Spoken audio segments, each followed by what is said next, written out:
오늘 주신 하나님의 말씀은 요한복음 5장 1절에서 18절까지 말씀입니다. 같이 봉독하겠습니다. 그 후에 유대인의 명절이 되어 예수께서 예루살렘에 올라가시니라. 예루살렘에 있는 양문 곁에 히브리 말로 베데스다라 하는 못이 있는데 거기 행각 5이 있고 그 안에 많은 병자, 맹인, 다리 저는 사람, 혈기 마른 사람들이 누워 물의 움직임을 기다리니 이는 천사가 가끔 못에 내려와 물을 움직이게 하는데 움직인 후에 먼저 들어가는 자는 어떤 병에 걸렸든지 낫게 되미로라. 거기 38배 된 병자가 있더라. 예수께서 그 누운 것을 보시고 병이 벌써 오래된 줄 아시고 이르시되 내가 낫고자 하느냐. 병자가 대답하되 주여 물이 움직일 때에 나를 못에 넣어주는 사람이 없어 내가 가는 동안에 다른 사람이 먼저 내려가나이다. 예수께서 이르시되 일어나 내 자리를 들고 걸어가라 하시니 그 사람이 곧 나아서 자리를 들고 걸어가니라. 이날은 안식일이니 유대인들이 병 나은 사람에게 이르되 안식일인데 내가 자리를 들고 가는 것이 옳지 아니하니라. 대답하되 나를 낫게 한 그가 자리를 들고 걸어가라 하더라 하니 그들이 묻되 너에게 자리를 들고 걸어가라 한 사람이 누구냐 하되 고침을 받은 사람은 그가 누구인지 알지 못하니 이는 거기 사람이 많음으로 예수께서 이미 피하셨음이라. 그 후에 예수께서 성전에서 그 사람을 만나 이르시되 보라 내가 나았으니 더 심한 것이 생기지 않게 다시는 죄를 범하지 말라 하시니 그 사람이 유대인들에게 가서 자기를 고치니는 예수라 하니라. 그러므로 안식일에 이러한 일을 행하신다 하여 유대인들이 예수를 박해하게 된지라. 예수께서 그들에게 이르시되 내 아버지께서 이제까지 일하시니 나도 일한다 하시매 유대인들이 이로 말미암아 더욱 예수를 죽이고자 하니 이는 안식일을 범할 뿐만 아니라 하나님을 자기의 친아버지라 하여 자기를 하나님과 동등으로 삼으심이로라. 오늘은 안식일에 정말 기뻐해야 할 일이라는 제목으로 하나님 말씀 전하겠습니다. 오늘 요한복음 5장도 그 후에라는 말로 시작하고 있습니다. 앞서 어떤 일이 있었습니까? 왕의 신하가 죽어가는 자기 아들, 어떻게 해도 살릴 수 없었던 아들을 살리려는 절박한 마음으로 여러 기적을 일으켰다는 예수님에 대한 소문을 듣고서 가버나움에서 가나까지 이틀 길을 쫓아왔던 사건입니다. 이 왕의 신하는 예수님을 모시고 가려 했지만 예수님은 표적 때문에 자신을 쫓아다니는 것을 한탄하시면서도 결국 말씀으로 그 아들을 살려주셨습니다. 그래서 오늘 5장 그 후에는 그 사건 이후에 라는 말이죠. 본문 1절을 보니까 그 후에 유대인의 명절이 되어 예수께서 예루살렘에 올라가시니라. 여기에 보면 예수님이 다시 어디로 가셨습니까? 예루살렘으로 가셨다고 합니다. 가나에서 사마리아로, 사마리아에서 가나로, 그리고 다시 예루살렘으로 정말 바쁜 사역 일정을 감당하고 계셨던 겁니다. 그런데 예루살렘에 가신 이유가 명절 때문이었습니다. 유대의 명절이라고 하면 생각나는 명절들이 있죠. 유월절, 초막절, 맥추절, 칠칠절 등등. 그런데 본문에서는 정확히 무슨 명절인지 밝히지 않고 있습니다. 그 명절이 무엇인지 이런저런 방법으로 추정하기도 하는데 그것이 중요한 것이 아니기 때문에 기록하지 않은 겁니다. 당시 명절이 되면 유대인들은 몇 주 전부터 예루살렘으로 모여 명절을 준비하곤 했습니다. 그런데 명절도 중요했지만 오늘 본문의 사건은 명절 중간에 끼어 있는 안식일에 일어났습니다. 이 안식일은 두말할 것도 없이 중요한 날 아닙니까? 그러니까 명절 중에 끼어 있는 안식일은 더더욱 중요한 날이 아닐 수 없었던 것입니다. 본문을 보면 그 예루살렘에서 주목하는 것이 있었죠. 계속해서 2절을 보니까 예루살렘에 있는 양문 곁에 히브리 말로 베데스다라 하는 못이 있는데 거기 행각 5이 있고, 여기에 나오는 양문, 이것은 양쪽으로 열리는 문이 아니라 제물로 사용할 양을 가지고 출입하는 문이어서 양의 문입니다. 그렇게 해서 양문입니다. 그 양문 곁에 히브리 말로 베데스다라고 이름이 지어진 못이 있었습니다. 베데스다, 이게 무슨 뜻 같습니까? 이 히브리 말은 2가지 단어가 붙여져서 만들어졌는데, 먼저 집이라는 뜻의 베이트, 그리고 헤세드라는 말의 합성으로 베이트 헤세드 해서 베데스다가 되었습니다. 특히 헤세드는 우리가 많이 들어본 말이죠. 이게 무슨 뜻입니까? 은혜, 자비, 긍휼, 사랑, 능력. 이 헤세드는 어지간한 좋은 뜻을 다 포함하고 있는 단어로 이보다 더 좋은 단어가 없을 정도입니다. 그러니까 그 못의 이름을 누가 지었는지 아주 은혜롭게 잘 지은 것이죠. 그렇게 은혜로운 곳에 누가 모여 있습니까? 3절에 보니까 그 안에 많은 병자, 맹인, 다리 저는 사람, 혈기 마른 사람들이 누워 물의 움직임을 기다리니, 이 안에는 온전한 사람들이 아니라 많은 병자들이 모여 있었습니다. 특히나 맹인, 다리 저는 사람, 혈기 마른 사람들이 있었는데, 이 사람들은 다른 사람의 도움이 없이는 스스로 움직이기 어려운 병자들이었습니다. 그들은 그곳에서 무엇을 기다리고 있습니까? 물의 움직임을 기다리고 있었습니다. 왜 그렇습니까? 4절에 보니까 이는 천사가 가끔 못에 내려와 물을 움직이게 하는데, 움직인 후에 먼저 들어가는 자는 어떤 병에 걸렸든지 낫게 되밀어라. 천사가 가끔 못에 내려와서 물을 움직이게 하는데 다 낫는다고 합니다.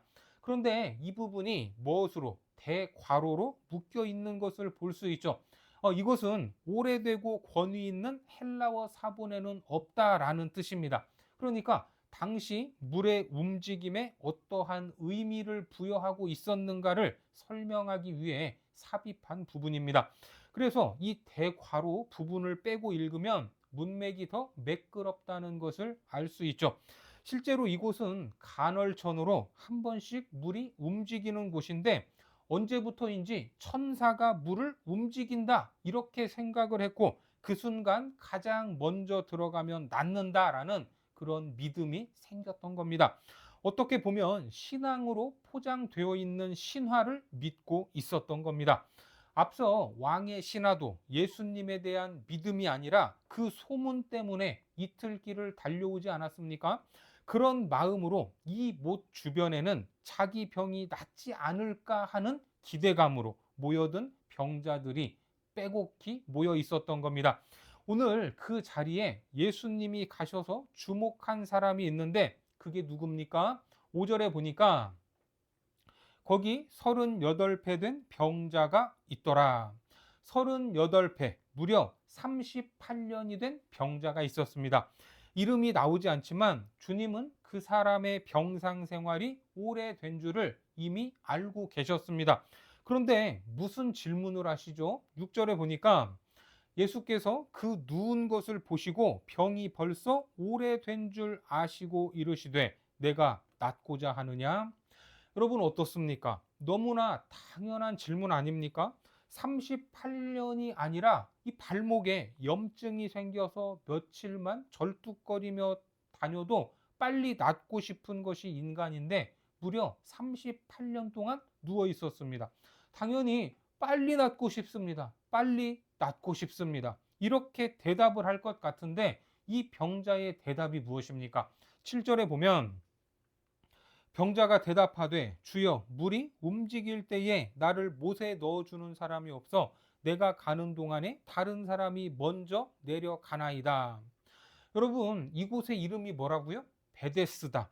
이름은 은혜와 자비와 긍휼과 사랑이 넘치는 집이었지만 서로 살아남기 위한 처절한 경쟁만 존재했던 장소였습니다. 물이 움직일 때에 나를 못에 넣어주는 사람이 없어. 영어 성경에서는 I have no one to help me 라고 되어 있습니다.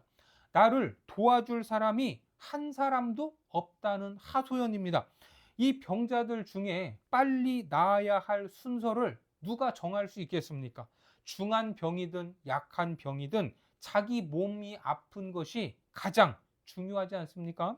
이 세상도 마찬가지입니다. 지금 나 하나, 내 목숨 하나 부지하기도 힘든데 누가 누구를 도와줄 수 있습니까?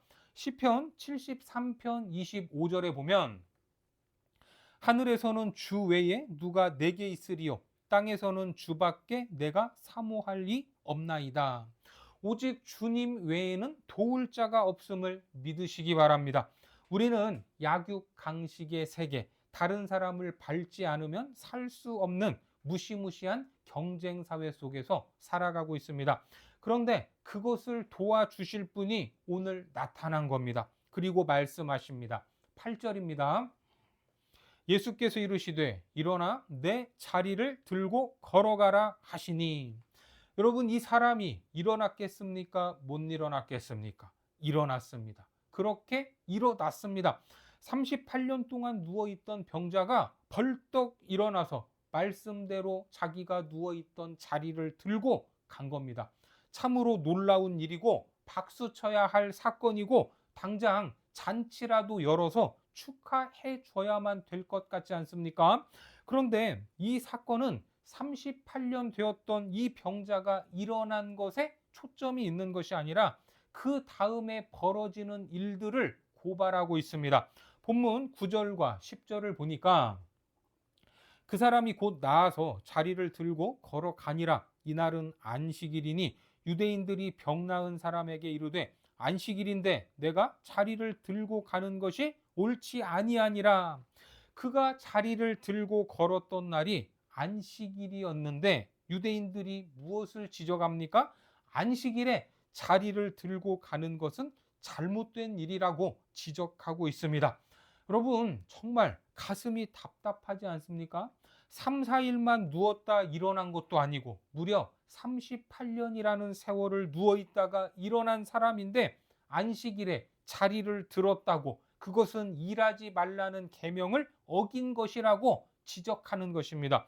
오늘 이 병자의 이름은 말하지 않았지만 38년 동안이라는 이 횟수를 언급하고 있는데 이 숫자는 구약에 나오는 숫자입니다. 신명기로 가셔서 2장 14절에 보시면 가데스 바네아에서 떠나 세렛 시내를 건너기까지 38년 동안이라. 이때에는 그 시대의 모든 군인들이 여호와께서 그들에게 맹세하신 대로 진영 중에서 다 멸망하였나니. 여기에 보면 38년이 나오는데 그러면 왜 38년입니까? 그들이 광야에서 방황했던 시간은 우리가 알기로 몇 년입니까? 40년이죠. 40년. 그런데 38년을 언급하는 이유는 그들이 광야에서 보냈던 시간 중에 중요한 분기점이 있기 때문입니다. 출애굽을 할 때 다시 건너갈 수 없었던 홍해를 지나 어디로? 시내산에 도착했죠. 그리고 거기에서 율법을 받았는데 가나안을 향해 출발할 때까지가 정확히 2년이었습니다. 그러니까 나머지 시간이 38년이 되는 겁니다. 그러면 이 38년은 이제 율법을 받고 난 이후의 시간으로 율법을 주신 이유가 무엇입니까? 모세에게 돌판을 새긴 십계명을 주셨는데 두 가지로 요약을 할 수 있죠. 먼저는 하나님을 사랑하고 다음으로는 사람을 사랑하는 것입니다. 이렇게 하나님의 백성으로서 약속의 땅 가나안으로 가면서 더 성숙해지고 더 훈련되어야 했던 것입니다. 그런데 그 율법의 정신은 온데간데 없이 사라져 버리고 어떻게 하면 이 율법을 더 잘 지킬 수 있을까 하는 종교적인 열심으로 이것을 너무나 깊게 생각을 하다 보니까 엉뚱한 방향으로 나아가는 겁니다. 오늘 본문에서도 안식일에 왜 자리를 드는 것을 지적하고 있습니까? 안식일에 일하지 말라 이렇게 분명히 말씀을 하셨습니다. 그러면 그 일이 무엇인가 이거를 하나하나 규정을 하다 보니까 그 세부 시행 규칙들을 장로들이 하나 둘씩 만들어 냈던 겁니다. 그래서 안식일에 일하는 것이 뭘까 이렇게 고민을 하다가 몇 킬로그램 이상의 무게를 들면 안 되는 것이고 몇 킬로미터 이상을 걸어도 안 된다라는 이러한 규칙들이 생겼던 겁니다. 하나님은 그런 말씀을 한 적도 없는데 마치 그것이 엄청 중요한 것인 양 율법에 하나 둘씩 붙이기 시작했습니다. 이게 뭡니까? 장로들의 유전입니다. 그래서 지금도 이스라엘에서는 안식일 엘리베이터가 존재하지 않습니까? 안식일에 엘리베이터 버튼을 누르는 것도 일하는 것으로 규정되어 있기 때문에 안식일만 되면 자동으로 각 층마다 문이 열리고 닫힌다고 합니다. 그러면 버튼을 누를 필요도 없이 타고 내리면 되지 않습니까? 일하지 않았다 이겁니다. 얼마나 황당하고 우스운 일입니까? 그런데 그것을 잘 지키면 율법을 잘 지킨 것이 되고 안 지키면 지적을 당하는 것입니다. 이처럼 율법에 대한 잘못된 해석과 덕지덕지 붙여지는 세부 규칙을 통해서 사람을 죽이는 것이 되어 버렸습니다. 그 대표적인 것이 바로 안식일 계명입니다. 병이 오래되어 누워있던 병자, 사실 숨을 쉬고 있지만 죽은 것과 마찬가지입니다. 그런 사람이 걸어 다니면 놀라지 않겠습니까? 기뻐할 일 아닙니까? 그런데 안식일이 뭐길래 생명이 살아난 것에 대한 기쁨과 환희는 하나도 없이 사라져 버리고 안식일에 하지 말아야 할 행동을 했다고 하면서 지적을 할 수 있습니까? 저도 전도사 시절에 유초등부를 담당할 때 교회가 입주했던 상가 지하, 거기에 큰 마트가 있어서 주일 아침에 간식을 준비했습니다. 그런데 어느 날 주일에 간식을 사면 안 된다고 전날에 미리 사다 놓으라고 해서 그렇게 했던 적이 있습니다. 이것이 과연 중한 일인가라는 생각도 들었지만 교회 방침이 그렇다고 하니까 그렇게 했던 적이 있습니다. 오늘날 모든 인생들이 처한 문제, 그것은 에덴 동산에서의 안식이 깨져 버렸기 때문입니다. 우리는 안식이라고 하면 쉬는 것을 연상하지만 사실 안식과 쉼은 다른 개념입니다. 안식이 깨졌기 때문에 온전한 쉼도 없습니다. 다시 본문 10절로 가셔서 유대인들이 병 나은 사람에게 이르되 안식일인데 내가 자리를 들고 가는 것이 옳지 아니하니라. 어떠한 생각이 신념이 되어 종교라는 이름으로 사람을 옥죄기 시작하면 이처럼 무서운 것으로 변할 수 있습니다. 오늘날에 이런 일들이 교회 안에 있습니까? 없습니까? 있습니다. 생명의 회복이나 환희와 그가 누릴 기쁨보다는 뭘 했냐, 안 했냐, 이 문제로 분위기를 차갑게 만들어 버리는 겁니다. 이래서 종교가 사람을 살리는 것이 아니라 얼마든지 죽이는 것이 될 수 있다라는 겁니다. 상식적으로 생각을 해봐도 안식일에 생명이 다시 살아나면 좋은 일 아닙니까? 병자가 회복되고 꽃들이 피고 열매가 맺히면 그것이 잘못됐다 이렇게 말할 수 있습니까? 그런데 안식의 본질에는 관심이 없고 하나님이 시키지도 않은 인간들의 틀을 만들어 놓고 그 잣대를 들이대고 있었던 겁니다. 계속해서 본문 11절과 12절을 보니까 대답하되 나를 낫게 한 그가 자리를 들고 걸어가라 하더라 하니 그들이 묻되 너에게 자리를 들고 걸어가라 한 사람이 누구냐 하되 그게 누군지 예수님이 누군지 궁금해서 찾은 건 아니죠. 너에게 그런 일을 행하게 만든 안식일의 거룩한 율법을 깬 자가 도대체 누구냐 하는 것입니다. 그런데 여기서 많이 보던 패턴의 대답이 하나 나옵니다. 13절을 보면 고침을 받은 사람은 그가 누구인지 알아요 몰라요? 알지 못하니 이는 거기 사람이 많으므로 예수께서 이미 피하셨음이라. 그가 누구인지 알지 못했으니 어떻습니까? 우리가 요한복음을 보면서 한 가지 확인할 수 있었던 것은 물입니다. 물로 시작된 모티브였죠. 가나의 혼인 잔치 자리에서 뭐가 포도주로 변했습니까? 물이 포도주로 변했습니다. 그래서 중단되었던 기쁨, 결핍의 현장이 다시 회복되지 않았습니까? 그때 연회장은 그 포도주가 어디서 나왔는지 알아요, 몰라요? 몰랐습니다.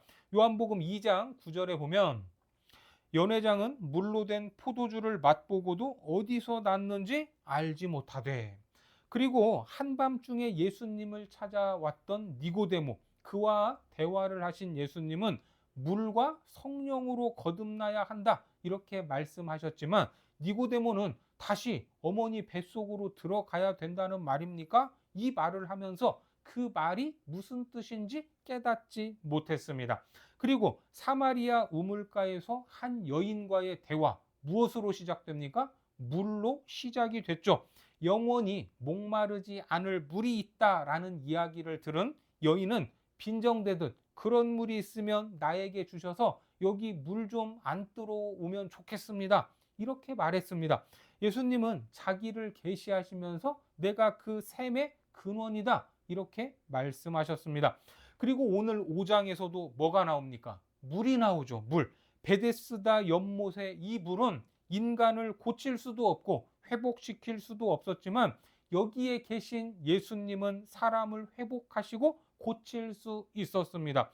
그리고 그 사람은 다시 예수님을 성전에서 만나게 되죠. 그때 뭐라고 하십니까? 14절에 보니까 그 후에 예수께서 성전에서 그 사람을 만나 이르시되, 보라, 내가 나았으니 더 심한 것이 생기지 않게 다시는 죄를 범하지 말라 하시니. 이 말은 이 사람이 무슨 죄를 많이 지어서 병이 생겼다라는 말이 아닙니다.